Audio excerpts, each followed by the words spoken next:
Hi, ladies and gents! Добро пожаловать на канал Дистилеша. И сегодня мы перемещаемся в Англию для того, чтобы исследовать совершенно интересную, феноменальную, уникальную винокурню The Bimber Distillery. Поехали!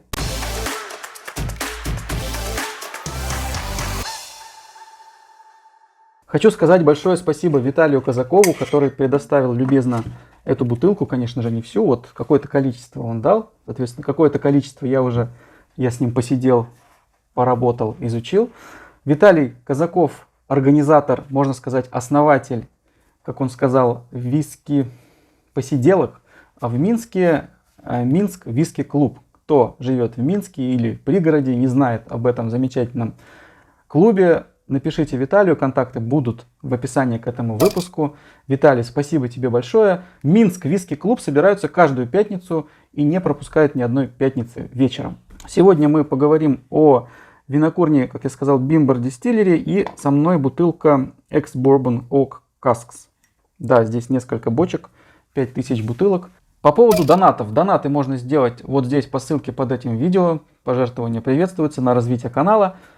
Если вы сделали донат, большая просьба, обязательно напишите в комментариях, чтобы я знал своего героя, чтобы я потом обязательно сказал и мог сказать вам спасибо. Также дополнительно мы исследуем пару сэмплов от Игоря Кузнецова, который занимается распилами. Здесь у нас два экземпляра. Это Ex-Peated Cask, то есть виски, выдержанный в дымных бочках, точнее финишированный. И один вариант это Small Batch, который называется Richard Oak.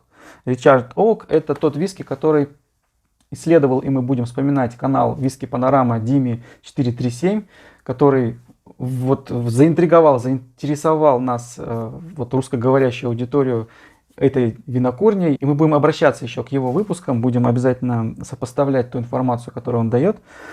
И мы обязательно изучим один из виски, который он обозревал. В одном обзоре он обозревал именно Richard Oak, тоже его попробуем. И в последнем, в крайнем обзоре, который он делал о Bimber, он делал два обзора, это вот подобная бутылка Ex-Bourbon Oak Casks, только у него первый батч, а у меня третий. Здесь у нас и там на 1/10 крепость отличается. Большая просьба, ребят, советуйте винокурню, советуйте страну, которую хотели бы, чтобы я досконально обследовал, исследовал. В общем, советуйте новых героев для следующих выпусков Single Malt Guide по планете. Обязательно рассмотрим и ваши предложения, что-нибудь интересненькое будем обозревать. У нас сегодня еще и конкурс, как-то без конкурсов скучновато жить. Мы сегодня разыграем сэмпл вот этого вот товарища, 50 мл. Получит тот, кто даст самый дельный совет о том, какой выпуск можно было бы еще снять и разместить на моем канале. Этот выпуск будет снят и будет размещен. Советы любого плана. Может быть, это выпуск из какой-нибудь серии, типа Single Malt Guide по планете в том числе. Может быть, это выпуск эксперимент. Какой-то выпуск «Была ли трава зеленее?». Еще что-нибудь, какой-нибудь обзор, любые варианты. Может быть, вам что-то не нравится, какие-то там заикания, там все что угодно, все, что вам не нравится, обязательно тоже указывайте. Мне все это очень интересно, я все собираю и использую для того, чтобы потом как-то улучшить качество и улучшить результат. Ну да ладно, винокурня основана в 2015 году Дариусом Плазевски и Эвелиной Хрущик. Это польские эмигранты, которые попали в Англию, а точнее в Лондон на первой волне эмиграции, которая началась в 2000-х годах.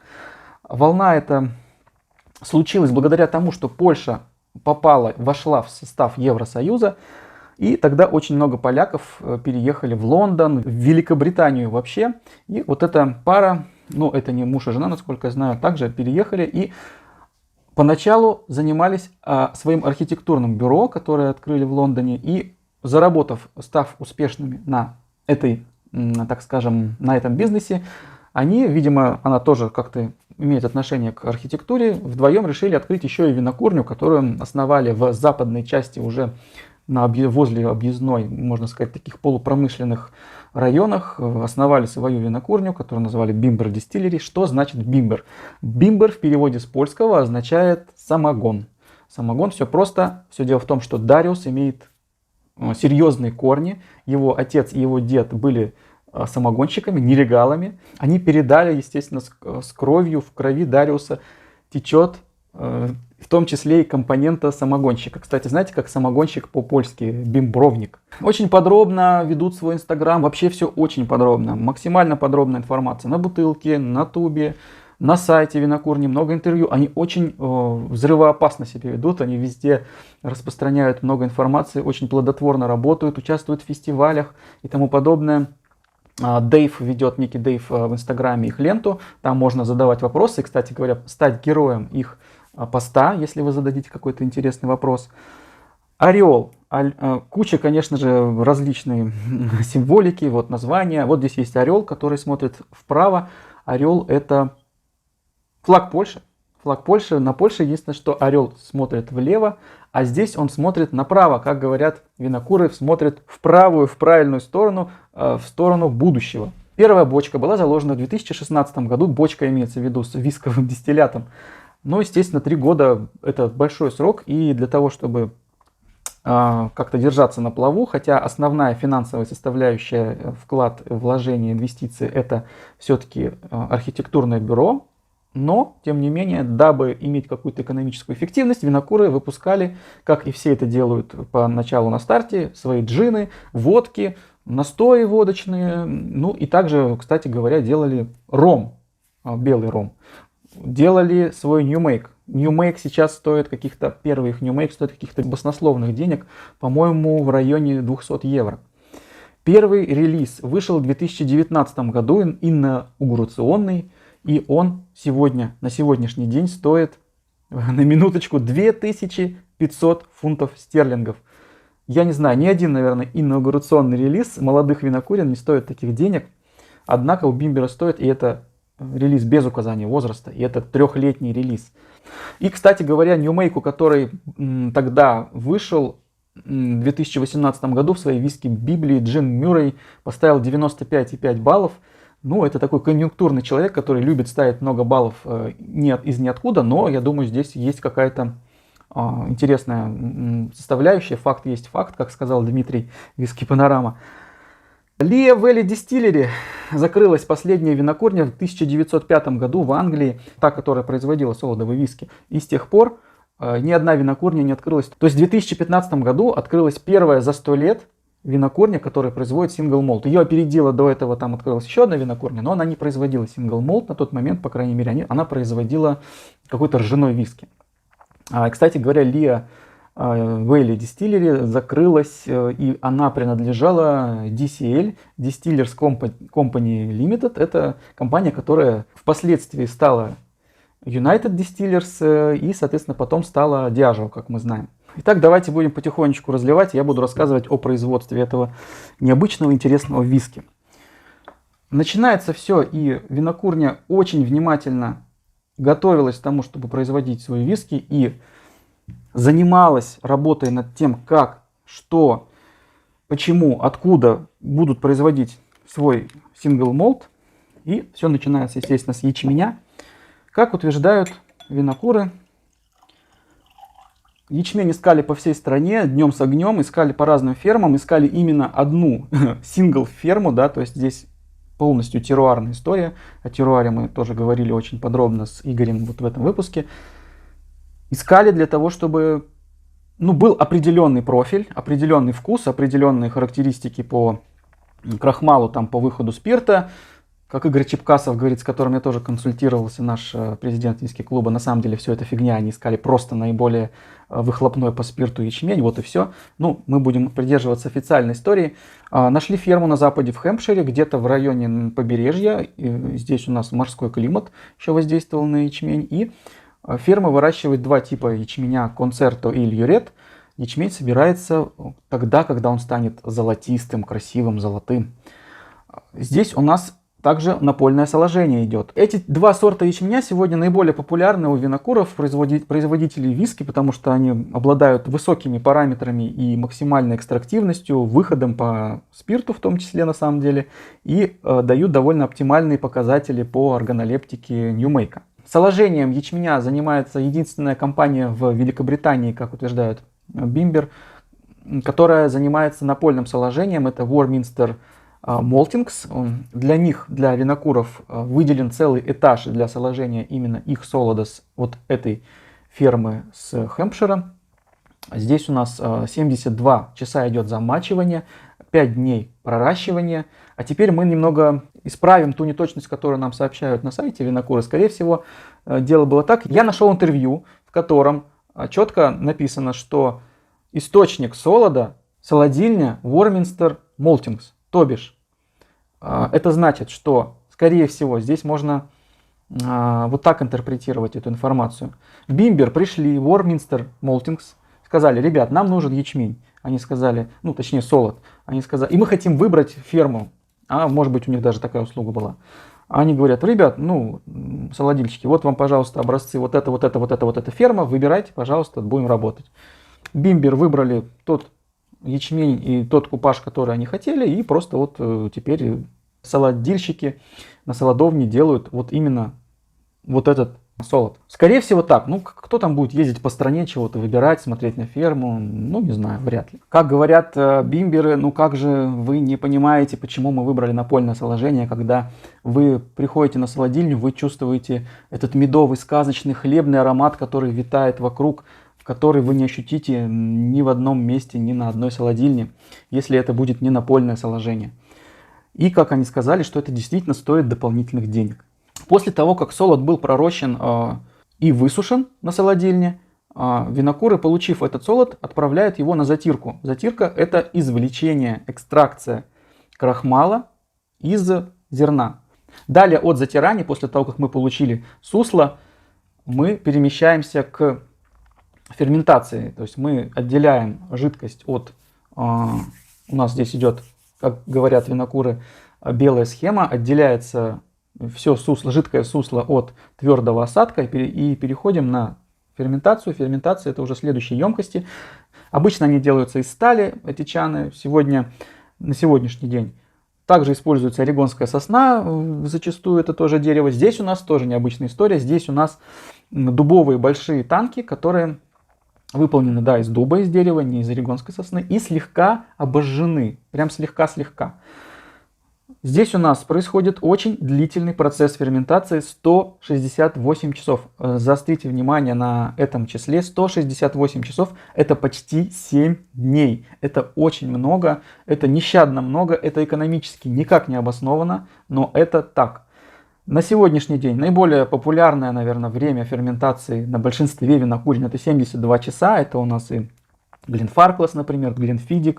Macallan еще меньше, и того меньше, 48 часов. И обратите внимание на эти названия, когда мы говорим об этом моменте, да, здесь вот очень интересно. Ardbeg 56-72 часа. Почему я вспомнил Ardbeg? Потому что у них есть замечательный релиз, недавно вышел, называется Fermutation. Ферментация в результате там, технической ошибки, проблемы на производство, затянулась и достигла 500 часов. Кстати, очень неплохой релиз, кто бы что ни говорил, 87 баллов я ему поставил. Glen Scotia 144 часа, обратите внимание, 144 часа Glen Scotia, замечательный совершенно виски, и, возможно, в том числе и время ферментации тут тоже повлияло.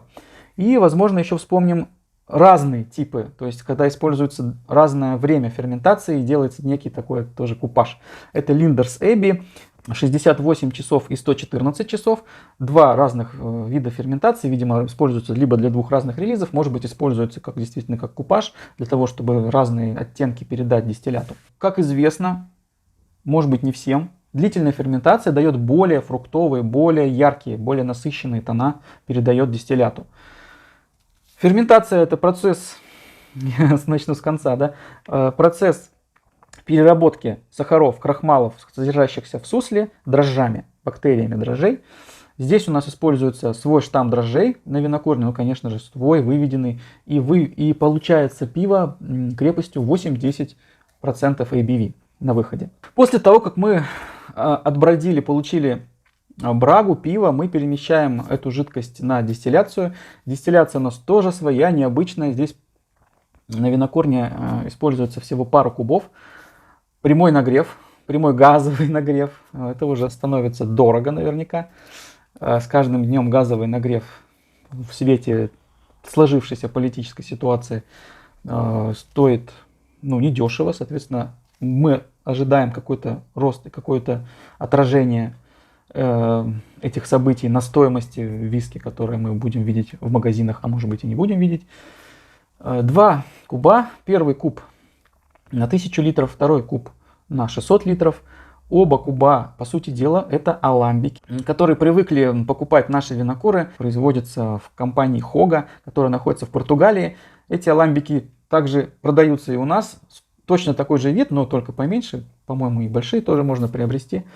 Первый куб на 1000 литров, первый аламбик, второй аламбик на 600 литров. Максимально все просто, буквально никаких там мешалок, никаких терморегуляторов, там каких-то супер автоматизаций, ничего нет. Просто стоит два куба, на них вот так вот два термометра, как они по умолчанию шли, так и стоят. И два, соответственно, охладителя классических, все исполнено из меди. Кубы щербатые, с такими кругленькими вот щербинками по всей поверхности. Это тоже специально было задумано, и обязательная часть этого шоу под названием бимбер. Площадь кубов увеличивается, соответственно, увеличивается вот этот возвратный рефлюкс, и спирты на выходе получаются более легкими, более фруктовыми, более интересными. Оба куба названы не по именам бабушек-сгонщика, а они названы по именам греческих богинь. Куб первой перегонки Wash Steel называется Дорис, а куб второй перегонки Spirit Steel называется Астрея. Дорис выдает нам спирт-сирец в районе 33% ABV, Астрея по классике выдает нам 72% ABV на выходе. Вот вы на картинке сейчас видите оба куба, вот тот, что поменьше, Астрея, и видите, он более темный. Ну, я думал, почему он более темный, судя по тому, что и конденсатор тоже темный, наверное, просто Дорис недавно поменяли, я так думаю, на более свежий. Винокурня выдает совершенно крошечное количество спирта в год, это всего 42 тысячи литров, это гораздо меньше, чем выдает самая маленькая винокурня в Шотландии Эдрадо, хотя она теперь не маленькая, потому что появилась Эдрадо 2. 42 тысячи литров спирта в год позволяет закладывать в районе 1-2 бочек в сутки. Я думаю, винокуры никуда не спешат и не гонятся за огромными объемами. Итак, перемещаемся к выдержке. Выдержка происходит преимущественно в бурбоновых бочках. Также используются свежие Virgin Oak бочки, бочки из-под самого разного хереса, вообще любого хереса, из-под портвейна. Финишируются, также финиши используются для финишей бочки из-под вина и бочки из-под имперского стаута. Все бочки, в общем-то, в арсенале. Бочки выдерживаются на складе там же в Лондоне. Якобы у них там же в Лондоне своя бандарня. Хотя как может выглядеть бандарня в Лондоне, не знаю. Вообще, наверное, тем более в таком густо застроенном. Тут же рядом какая-то автомастерская, тут же еще что-то. То есть тут кипит какая-то вот деловая жизнь. Здесь же у них есть якобы бандарня, здесь же у них и склад. Склад не стеллажные, а палетные бочки там друг на другу лежат. Ну, как-то все это выглядит, ну вот явно не хватает места винокурам, они как-то вот где-то тут приткнулись. Ну, положим, все это так. Стоит также сказать о том, что Бимбер объявили о строительстве второй своей винокурни. В этот раз они хотят покорить сердце Шотландии, Speyside. Там они планируют открыть винокурню под названием Dunfale Distillery. И в марте вот этого 2022 года они уже приступили к строительству. Вот фотографии, вот вам их такой вот небольшой эскиз. Давайте укажем должное внимание нашей бутылке, которую подарил мне Виталий. Перед нами совершенно замечательная, приятная на ощупь этикетка, белая, стильная. Я немного расскажу о том, что у меня за релиз. Это Ex-Bourbon Casks, то есть несколько бочек, 5000 бутылок входит в этот релиз, в этот купаж, были розлиты. Это Non-Chill Filtered, то есть отсутствие холодной фильтрации, натуральный цвет, очень красивый, не тот бокал взял, очень красивый натуральный цвет. Обратите внимание, очень такой золотой, чтобы виски быстро не выдыхался, я что-то долго рассказываю, одену крышечки. Здесь у нас small batch. Ну, small batch к small batch, как мы уже знаем, относится плохо, потому что здесь у нас мы можем увидеть надпись small batch на бутылках Bunnahabhain 12 лет, и здесь мы не поймем, насколько мал их батч, потому что, ну вот здесь-то точно small batch, 5000 бутылок. При такой закладке бочек каждый релиз винокурни на сегодняшний день будет small batch. 51,6% крепости по объему. Бутылирован релиз в июне 2021 года. Это релиз без указания возраста. Батч был создан в марте. Что интересно, есть информация даже такая. В марте был создан этот купаж. и, видимо, отдыхал вплоть до июня порядка вот 3 месяцев. У меня бутылка номер 4680. Чистые бочки из-под бурбона, никаких финишей, ничего там переобжига, ничего такого. Здесь у меня есть небольшая информация, полностью вот подробно, как могли уложить эту информацию тут же на контр-этикетке, приблизительно то, что я рассказывал, но только в сжатом и в урезанном виде. Красивая туба, кстати, очень высокая, не каждому коллекционеру, наверное, на полку она войдет. Тут у нас высота, я не знаю, ну сантиметров 45, наверное. Батч номер 3. Дмитрия был, по-моему, номер 1. Также из сэмплов у меня вот здесь вот это Ричард Ок. Ричард Ок, релиз, который обозревал Дмитрий Виски Панорама. Ричард Ок, видимо, речь идет о том, что это бочки что-то типа STR, наверное, да, потому что здесь нужен переобжиг, то есть нужно разобрать бочку, видимо, чтобы ее переобжечь, нужно срезать старый слой, а потом заново обжечь, поэтому здесь Shaved, Toast and Richard, скорее всего, бочки использовали, те бочки, которые изобрел Джим Свон, просто великолепнейший, талантливый человек, который покинул нас в 2015 году, покинул этот мир, который вот и придумал эти бочки. Скорее всего, это бочки именно такого типа. К оценкам и несколько слов об оценках, вот о реакции сообщества. Да? Ну, Джим Мюррей, понятно. Здесь я обратил внимание на такой сайт Whisky Fan, если кто знает, известный человек, такой медийный, Серж Валентайн его ведет. Медийный во всех смыслах, потому что у него свое маркетинговое агентство. И он очень много уже перепробовал этих бимберов. И удивительно то, что виски НАС, как правило, это 3-4 года, он ставил оценки, ну, не меньше, по-моему, 88, там 88, 92, 93. Не скупился он на оценки, очень высокие показатели, и часто можно встретить его восхищение в словах в виде «как они это делают?». Ну вот как они это делают? 3 года, с ума сойти, это же невозможно. Вот мы сейчас тоже попробуем разобраться в этой ситуации, как это так. Давайте немножечко по аромату посмотрим. Ух, какой щедрый аромат, мощный. Пряный, полнотелый, сладкий. Здесь, ну не то чтобы, это не New Make, это не бражность. Это просто пышущий специями кумкват, цитрусы, очень острый, очень пряный, уличная пыль, много парфюмерии. Здесь и пастила. Специи здесь занимают около 65% объема всего аромата. Очень безумная такая комбинация сочетания специй и парфюмерности.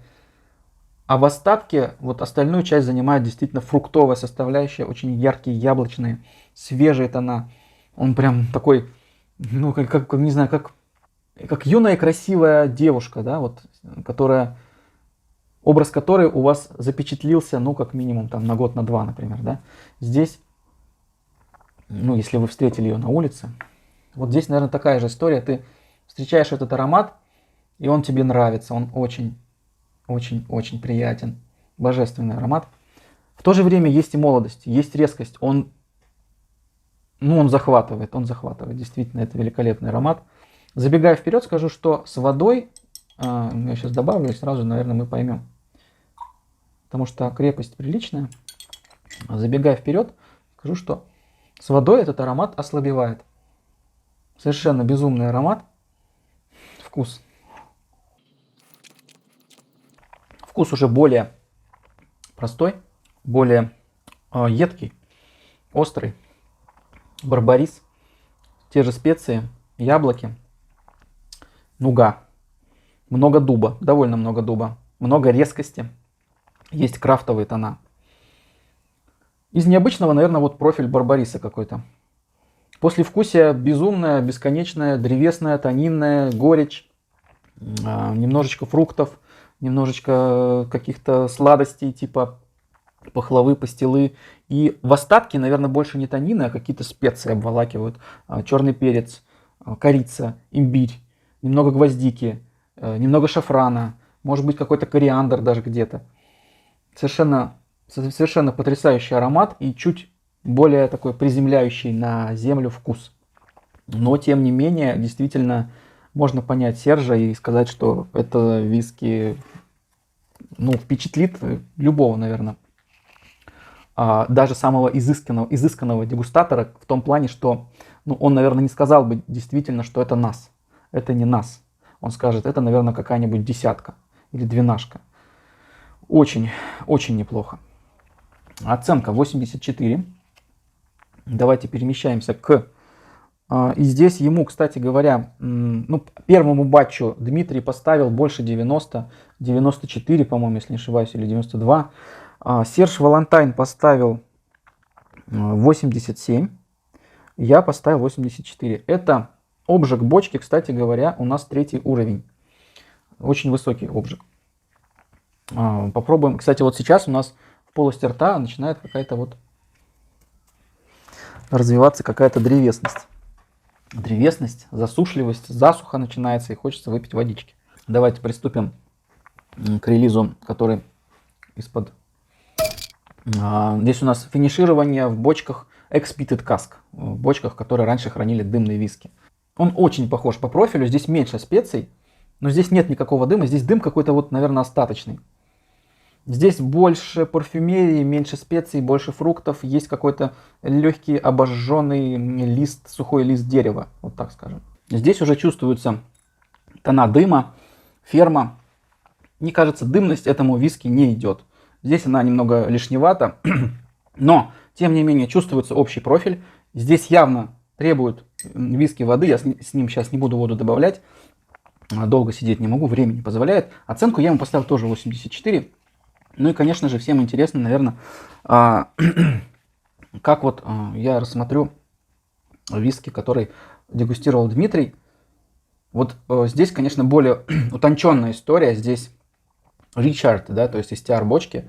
Здесь более утонченная история. И, как говорит Серж Валентайн, больше этот виски очень похож на мировой виски. Да, действительно, вспоминаются какие-то истории про Кавалан, про Мрут. Здесь есть какие-то аналогии с Каваланом, потому что эффект, результат тот же самый, да. То есть мы получаем вау-виски на сроках 3-4 года выдержки. То же самое, но единственное, что здесь непонятно, как такое может быть, когда в жарком климате виски действительно 3-4 года выдерживается, ему это достаточно, умножаем на 3, там год идет за 3, получаем 10-летний, 12-летний виски. А здесь мы выдерживаем 3-4 года вполне себе в таком континентальном климате, так скажем, да, где есть и суровые зимы, и погода не позволяет к таким контрастам, не благоволит таким контрастам, так скажем. А получаем мы виски такого же типа. И поэтому все обзорщики, все виски-блогеры задаются этим вопросом. Как это так? Как такое может быть? Никакого ньюмейка, никакой бражности. Чистый, очень сложный. Можно вот прям вот туда носом долго вот вписываться, вдумываться. Здесь много всего. Здесь меньше уже специй, и он более утонченный. Оценку я поставил ему чуть повыше, 85. Но опять же, аромат имеет очень высокую оценку. А вот дальше вкус, в релизах тех, что я пробовал, дальше вкус гораздо уровнем пониже. То есть ожидай, что ты сейчас встретишь более что-то такое мягкое, более сложное. Нет, здесь как бы резкость, острота, молодость и ретивость, она никуда не делась, потому что виски молодой. Но тем не менее он более сглажен, чем мой экс-бурбон. Здесь есть и дымность, здесь больше специй. Здесь есть даже уже какая-то маслянистость, которая свойственна старости. И хочется добавить, конечно же, несколько капелек водички. Мы сейчас это и сделаем. И, возможно, пить этот виски именно с водичкой. Кстати говоря, я так и делал. То есть, наслаждаясь просто вечером, налил себе в капиту. Это бокал капита, кстати, бокалы в магазине Dram of Spirit. Налил себе в капиту совсем чуть-чуть. И буквально, вот сразу даже не раздумывая, несколько капелек вот так вот окропил, орошил. Вот тут виски становится действительно приятным, смаковым, что ли, великолепным. Аромат действительно начинает закрываться, а вот вкус как раз-таки начинает становиться более фруктовым, более интересным. Здесь есть какая-то вот кумковатная такая кислинка наравне с горчинкой. Здесь есть много танинов, вяжущести вот этой вот. Она здесь просыпается, пробуждается фруктовый какой-то сок, яблочно-грушевый. Может быть, даже это сироп. очень неплохой виски. Может быть, даже сейчас. Ну, как я с водой делаю? С водой, конечно же, оценка у этого виски выше. Не 85, а 87, 88. Но оценку за виски, который ты дегустируешь, на мой взгляд, и я делаю всегда так, нужно ставить за виски, который нам дали, вот тот, который нам предоставил винокур. Если оценка выше, если вы добавили воду и оценка стала выше, она может стать и ниже. Оценка должна быть та, которую ты поставил за виски, не добавляя воду. Это лично мое мнение.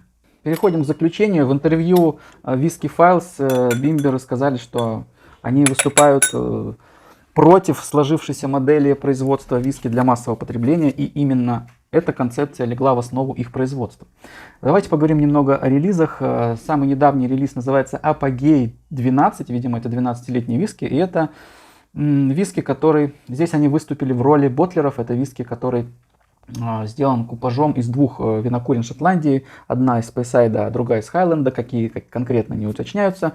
Бутылка выполнена в виде, вся в щербинах, в вот этих вот закруглениях, как говорят винокуры, для того, чтобы, как отсылка к их перегонным кубам, к щербатым. Также бимберы делают серию сейчас релизов, которая посвящена в коллаборации, кстати говоря, с лондонским метро, London Underground, и здесь они делают релизы по названиям станций метро. Как они конкретно соотносят, непонятно, какой станции, какой делать купаж там, или какой финиш, или что, я не знаю. Здесь они делают также интересную серию о городах. Ну, явно все эти моменты это просто привлечение финансов, инвестиций, замануха для коллекционеров, потому что ну, кто-то наверняка бросится собирать там эти станции метро, кто-то бросится собирать там города и так далее. Здесь нет скорее какой-то конкретной логики, здесь есть логика просто побыстрее продать свой продукт задорого. Ну, кто этого не хочет, наверное, все коммерсанты так или иначе думают об этом. Точнее не города, а страны. Там Бельгия, Франция, там Belgium Edition, там France Edition, ну, в общем, так далее. United States Edition. В 2019 году с запозданием стали производить дымный New Make. И уже начали его продавать тоже в районе 200 евро, по-моему, стоит сейчас бутылка. Ну, потому что уже давно дело было. Видимо, много коллекционеров вьется вокруг релизов этой винокурни.